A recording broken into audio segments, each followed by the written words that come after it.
All right, so if it is your first week with us, not parents that brought the VBS kids, but if it's your first week visiting the church, welcome. We're kind of going off script a little bit here and doing things quite a bit differently. So this is not your typical Sunday, but we're not a typical church, and I'm not a typical pastor, and neither is our lead pastor. So we're going a little bit off script today. So things are a little bit different. We had a wonderful, wonderful week at VBS, and we feel it's super important that we take the time to celebrate it. It is so important that we stop and celebrate, and it's so important to us. The first thing I want to tell you is to the parents, I want to thank you. Because the biggest thing that I don't think parents understand when they bring them here is I got to turn these lights off or they're going to distract me. I'm easily distractible. This is why I like to work with kids. The one thing that they don't realize is they think that we're doing them a service. And when you talk to our volunteers or if you talk to me, I will tell you that you bringing your children here is doing me a service. It is such a refreshing week for us. It is the most exhausting week of the year for us. But to have the opportunity to love on these kids. And often when you do things like this, you hear people will get involved with, helping the homeless or doing things, and they're like, no, it's more about what it does for me, because it does fill you. And your kids fill us. And quite honestly, I just cannot thank you enough for allowing us the week to just love on them and have fun with them and kind of remind us of our little inner kid too, because, we seem to forget that. I get busy and I'm, all worried about being an adult sometimes, and it's good to stop and just remember that. The other thing I want to say is I want to thank my volunteers. I have so many volunteers, they all just went out because those poor people are still working. So the end is in sight, but we're still making them work. But there were so many people that contributed to this, I cannot even tell you how many. But I had a few rock stars. Like, I had some people that, I always tell everybody it's the grace of God that sustains me, because trust me, it's exhausting, and I don't know how I ever get through one of these weeks. But I don't ever expect somebody else to go find the grace of God to sustain them to hang on with us. But so many times some of these people do. Shauna that was up here she was dancing with the kids. Jimmy, he's back in the booth. He does that every week. He built this whole stage. And I said that, I didn't even really witness like one marital fight the whole time. It was pretty good. They made it through. Over in the room that you ate breakfast in, and if you haven't stopped by when you came in, that's our fellowship hall. Martha, Carlos, and Julie, I think Carlos is in here, Julie, that was their little dream, and they put that all together, so thank you guys. Erica and Brennan were up here. They're 18 years old. Both of them just graduated. They left with the kids. They just graduated high school a couple weeks ago. But I'll tell you what, Leslie and I handed them jobs, and those kids ran like they were adults. I mean, they just made decisions. They got it done.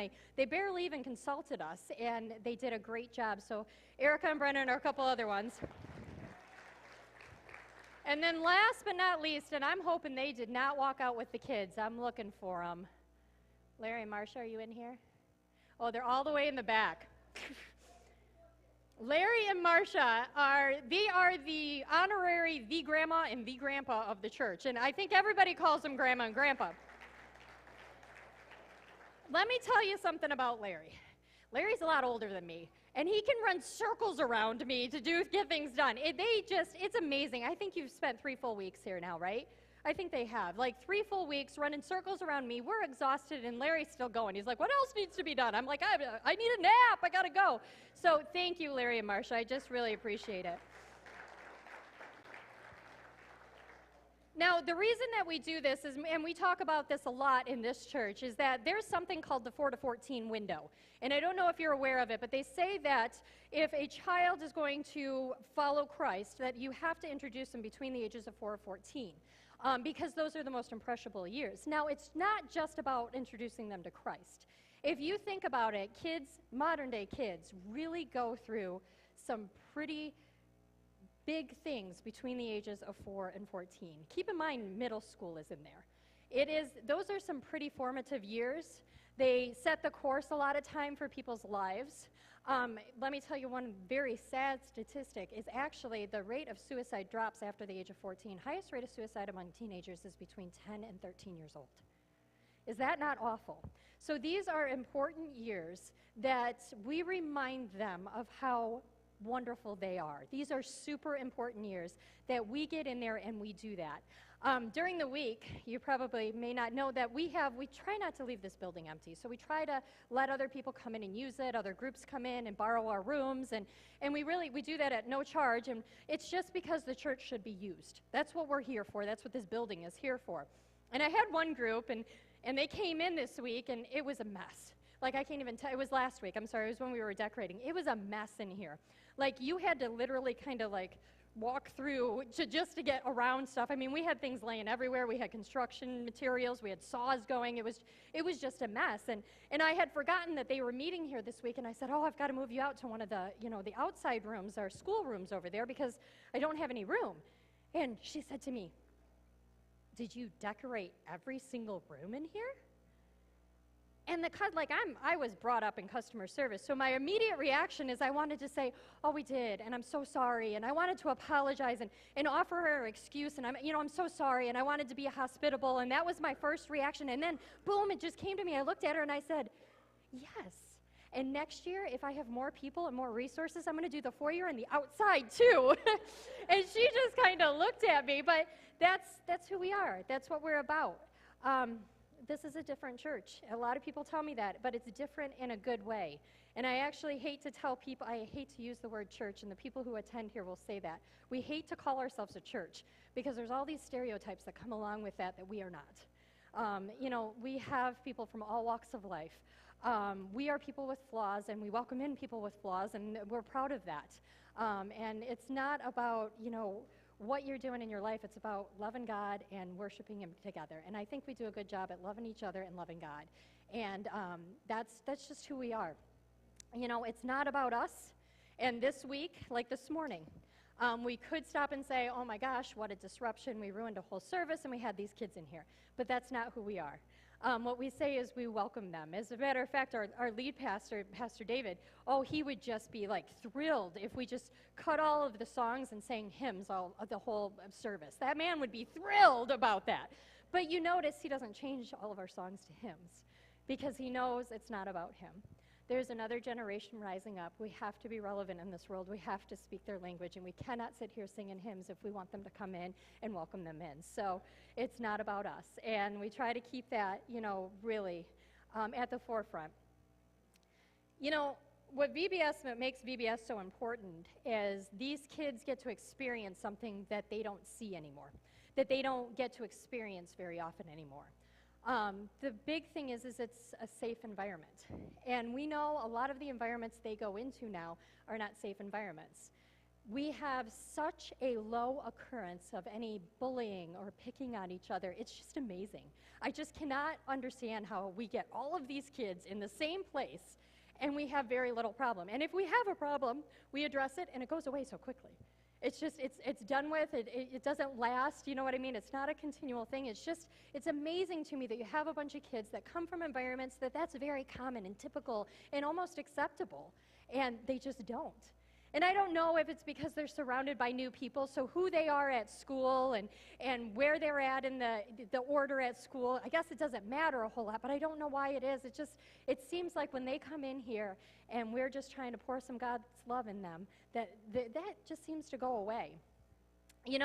School is stressful for kids, and parents, if you're not aware of that, school's a stressful place. So I was talking I preached a message a couple weeks ago where we talked about the student-to-teacher ratio in the 1950s was 8-1. That same statistic in 1997 is now 30-1. That was 1997, too. That was 10 years ago. So you have a 30-1 ratio. Teachers are stressed. So when they're stressed, it goes on to the kids. And in Florida, a lot of the school funding in the state of Florida, unfortunately, depends on how well the children test. And so the administration has pressure to get good test scores that goes down to the kids that has pressure to get good test scores that in turn ends up stressing your kids. And this environment, none of that exists. So they get a week where they're outside of this and they don't have to worry about it. And the biggest reason we do this is that any church who doesn't, I would recommend that they do, is because this is important to the health of the church.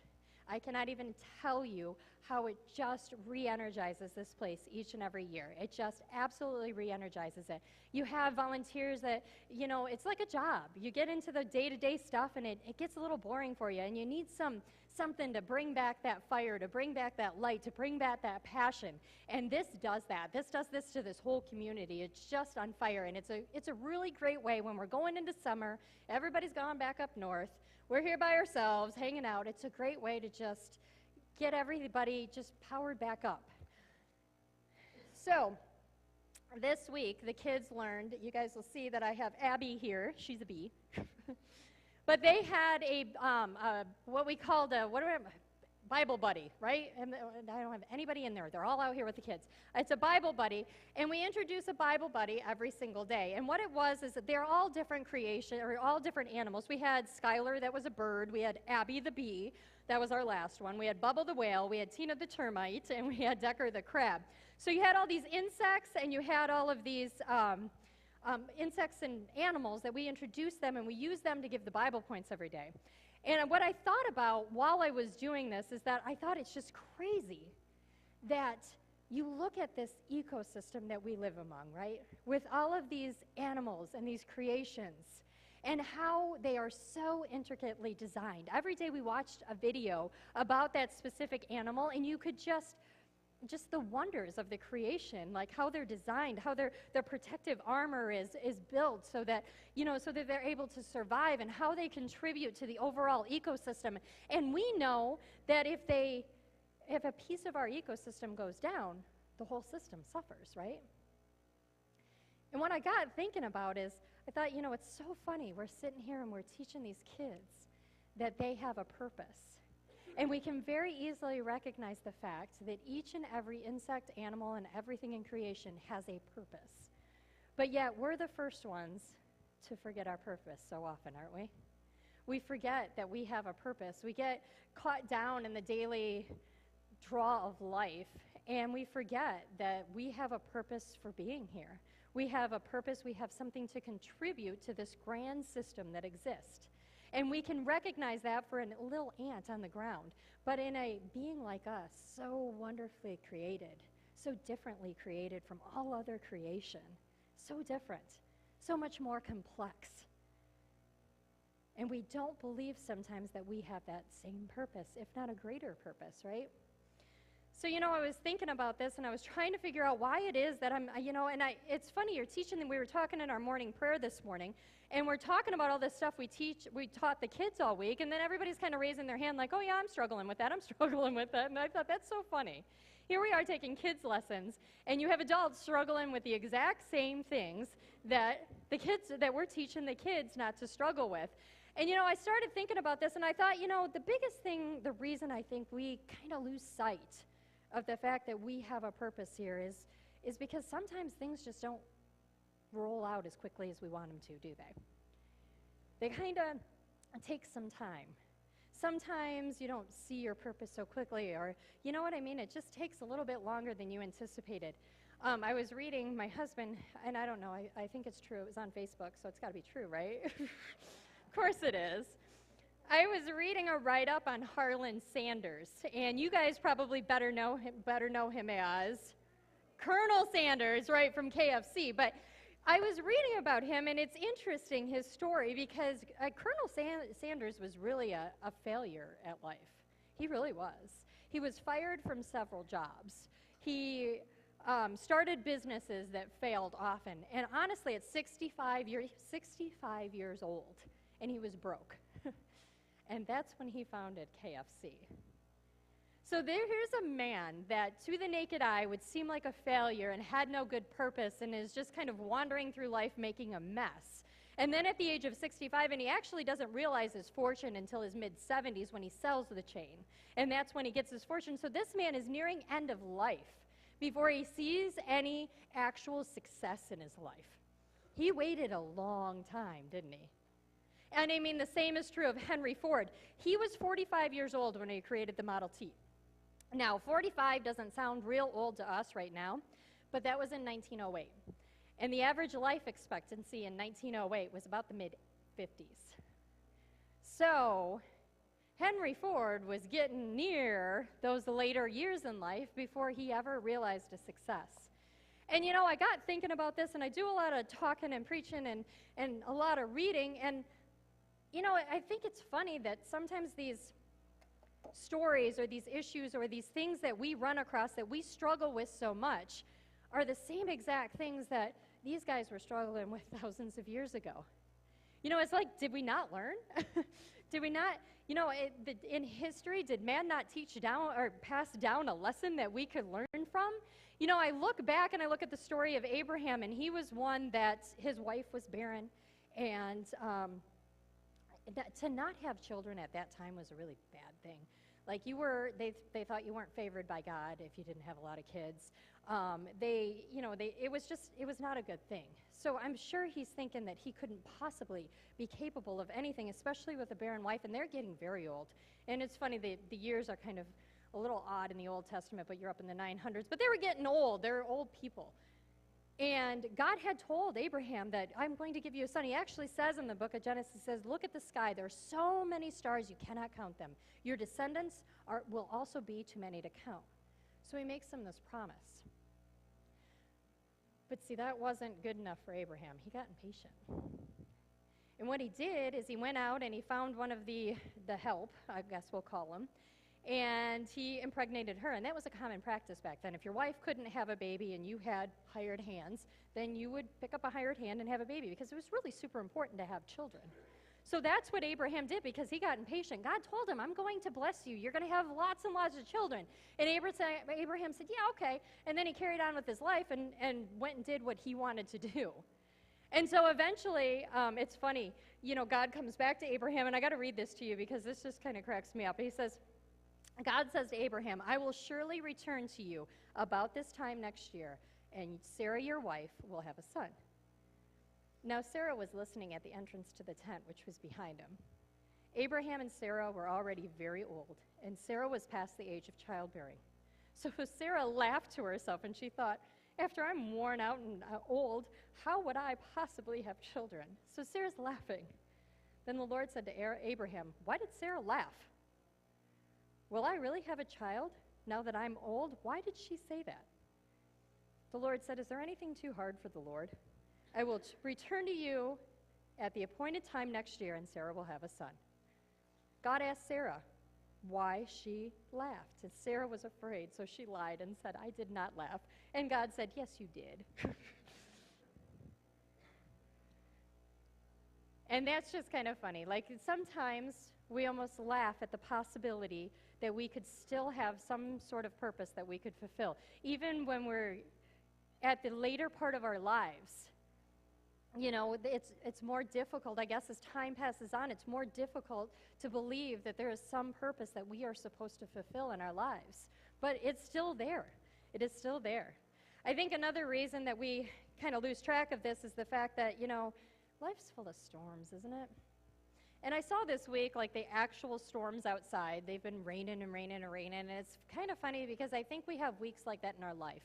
Maybe the sun is shining outside, but the storm's just raging.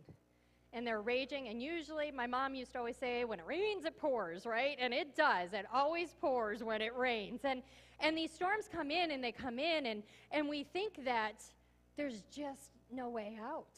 And what we do is we start losing sight. And I have, in my Bible, it's written by Max Lucado.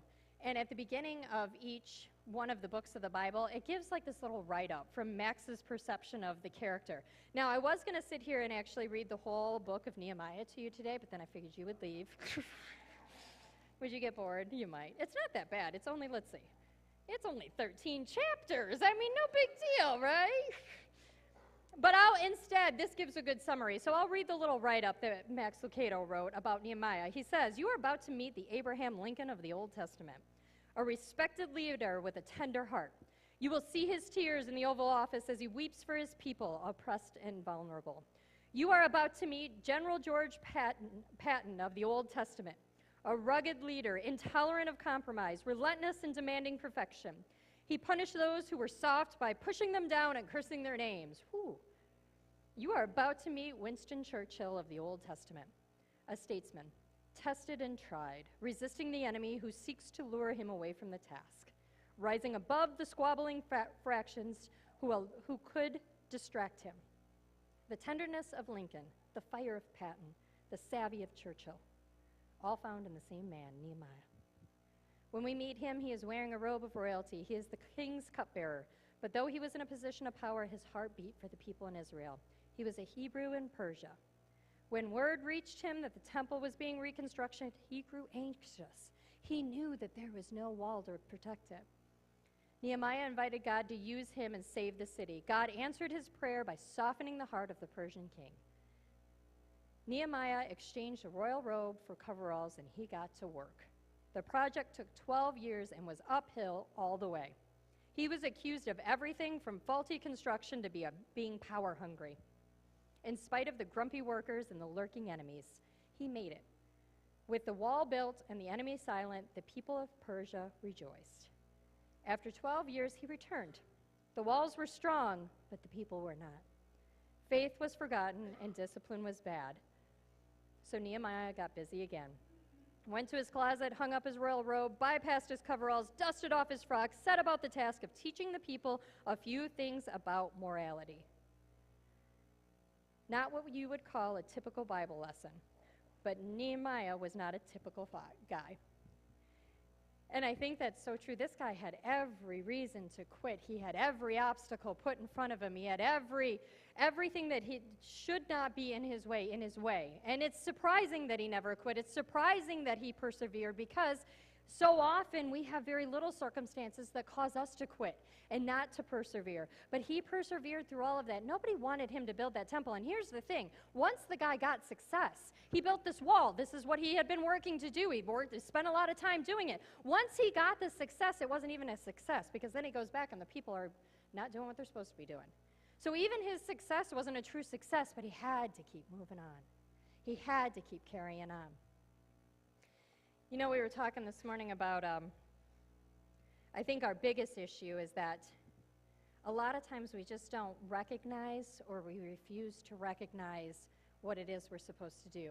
I talk to people a lot of times, and they'll tell me, well, I know I should do this, but, you have a but in your life, but. I know I'm supposed to be doing this, but. And I hear that a lot, and it's so funny because, you know, again, you look back and Samuel was one that God actually called out an audible voice. And oh my goodness, how I would just love to God to just talk to me in a loud voice. Oh my gosh, wouldn't that be great? Like, just make life easy. Talk to me in a loud voice. He did. He talked to Samuel, but Samuel didn't even recognize who he was. He didn't even recognize it. Even in a loud voice, God is speaking to him. He didn't recognize it. And I know that song we sang at the beginning, Oceans, it was about, that's about a story in the book of Matthew about how Peter walks on water. And that story always just gets me. Because here Peter is in this storm with Jesus, and Jesus calls him out upon the water. And he steps up, and Peter makes it. He's on the water. He's holding up. But yet, with Jesus right there in front of him, what's he do? He looks away. And he falls. Like, what more of a sign could you ask for from Jesus himself to actually, he's standing there, and he's proving he can do what he says he can do, and he's proving it to him, and yet even that is not enough. It's not enough for Peter. And he falls down. It's important that we teach these kids these lessons, because, you know, I was trying to think of, why do we keep making these mistakes, the same mistakes that we've always made? We just keep making them. How do we stop it?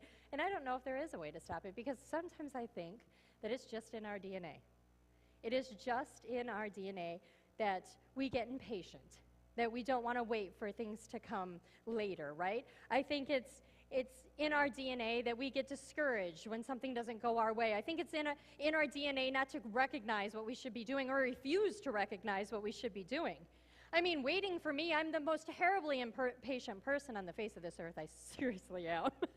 I am very impatient. Like, when I go shopping, I want to move. And, you know, we live in a society that is very geared towards instant gratification. I mean, think about the fact that I can come up with the most ridiculous item on the face of this earth, the most ridiculous item. And you know what? Because I have an Amazon Prime account, I can have it at my door tomorrow morning. Right? I can get whatever I can even come up with, I can have it at my door the next morning. That's how quick to gratification we're used to. And you know, even the not recognizing the call, I know for myself, everybody around me recognized what I should do before I recognized I should do it. Do you know what I'm talking about?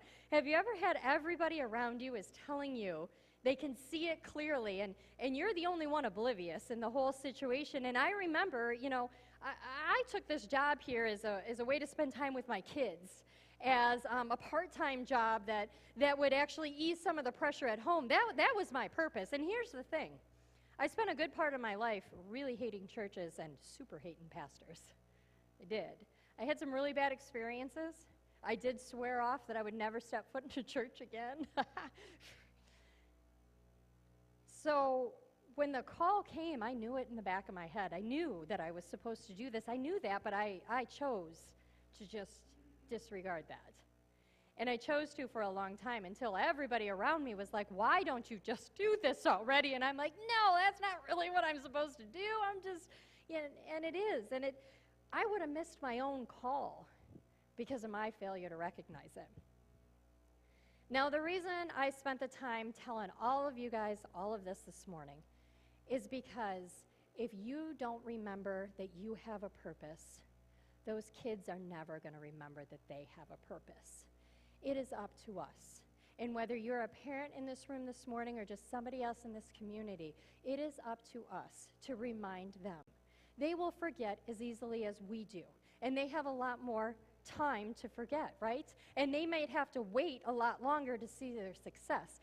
And it's just silly for us to try to teach them that they have a purpose. Their life matters. They are important to this overall system that we are in if we don't stop and remember that for ourselves.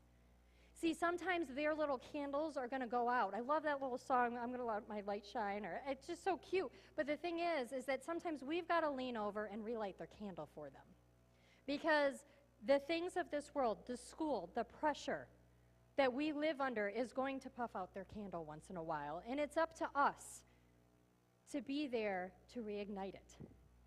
So that's why this morning I want you to just take some time and remember who you are. You were created uniquely with a purpose that nobody else can serve. And the more that we remember that, the more this next generation will. And we are not probably going to leave them with the best world, the best circumstances, right? We did good. But we're not leaving them with a perfect world, but we do want to leave them with some hope that maybe they can take it another step there, right? That we can pour in some hope for them and that they can perhaps leave it just a little better than we did, right? So we're all just making this progress and making that. So today, if that's something that you're struggling with, or you're stuck in storms, or you're ignoring something that you know you should do, I just kind of want you to take a moment and maybe think about how you can reignite that. Because these little lives depend on it. Would you stand with me for a moment so we can pray?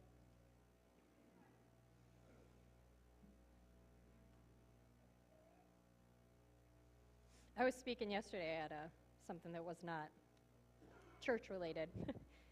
And I said that I break all the stereotypes of a pastor, because I kind of do. But there's one that I don't, and that's I love praying for you and praying with you. And that's the one stereotype of a pastor that I will hold on to until I can't anymore. But that's the one thing that I like to do. So I want to take this opportunity, and I want to take the opportunity with the parents that came just to celebrate the VBS, just to kind of pray a blessing over your families. So it's not about, we were talking about, it's not about our church or their church or anybody's church. This is just about everybody deserves love and blessing. And we want to make sure that you feel that, you understand that, and you know that. So let's pray. Our Heavenly Father, we thank you. We thank you for making us the caretakers of these beautiful young hearts.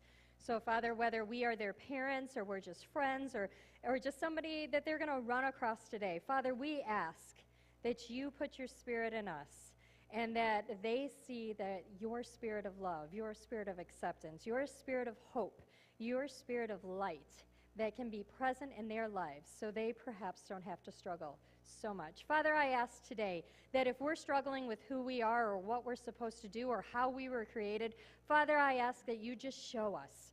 Make those things clear. Sometimes we are so slow to learn. And Father, it's just because your ways are so much greater than ours, we couldn't possibly understand what you're trying to do. So Father, just be patient with us as we're slow to learn and show us again and keep showing us if we don't pay attention to what it is that you would have us, the place that you have us, the place where our little puzzle piece fits into this world. Father, we thank you for the time that we were able to spend with the children this week, and we just ask that you bless them, you bless their families, and that you bless this city, and that we are part of making this little town in Florida, in Cape Coral, Florida, this little corner of the earth, a better place for you and your kingdom. It's in Jesus' name we pray. Amen.